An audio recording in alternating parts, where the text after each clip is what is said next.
अदृश्य दोस्त। आरव एक 11 साल का लड़का था जो हमेशा अकेला रहता था।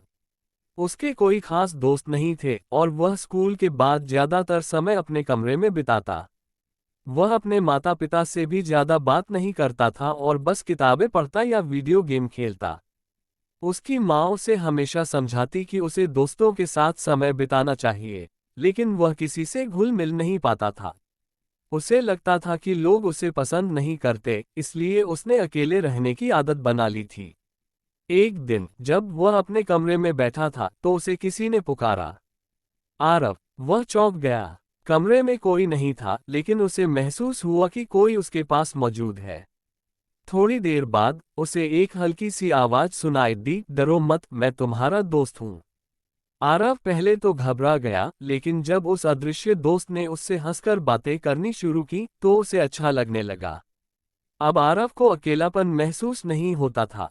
वह अपने नए दोस्त से घंटों बातें करता, अपने दिल की बातें शेयर करता और खूब हंसता। अदृश्य दोस्त हमेशा उसकी तारीफ करता और कहता कि वह सबसे खास है। धीरे धीरे आरव को लगने लगा कि ये दोस्त ही उसका सबसे अच्छा साथी है। कुछ दिनों तक सब कुछ ठीक चला, लेकिन फिर चीजें बदलने लगीं। अदृश्य दोस्त अब अजीब अजीब बातें करने लगा। वह कहता, तुम्हें स्कूल जाने की जरूरत नहीं, वहां कोई तुम्हें पसंद नहीं करता। वह आरव से झूठ बोलने और दूसरों से बदला लेने की बात भी करने लगा। आरव पहले तो इन बातों को नजरअंदाज करता रहा, लेकिन धीरे धीरे वह इसके प्रभाव में आने लगा। उसने स्कूल जाना कम कर दिया, पढ़ाई से ध्यान हटने लगा और वह अपने माता पिता से भी झूठ बोलने लगा। जब भी वह कोई गलत काम करता, अदृश्य दोस्त उसकी तारीफ करता और कहता, तुम अब समझदार हो रहे हो। एक दिन अदृश्य दोस्त ने उसे अपने एक सहपाठी की किताब चुराने के लिए कहा। आरव पहले हिचकिचाया, लेकिन फिर उसने वही किया जो उसका दोस्त चाहता था। जैसे ही उसने किताब उठाई, उसे महसूस हुआ कि कमरे में अजीब सी ठंडक फैल गई है और हवा में एक डरावनी हंसी गूंजने लगी। तभी उसके मन में एक सवाल उठा, अगर ये दोस्त मेरा सच्चा दोस्त होता तो यह मुझे गलत काम करने के लिए क्यों कहता। उसे एहसास हुआ कि कुछ गड़बड़ है, लेकिन अब बहुत देर हो चुकी थी। अदृश्य दोस्त की आवाज बदल गई थी, अब तुम मेरा कहना नहीं मान सकते, आरव। डर के मारे उसने हिम्मत जुटाकर अपनी माँ को सब कुछ बता दिया।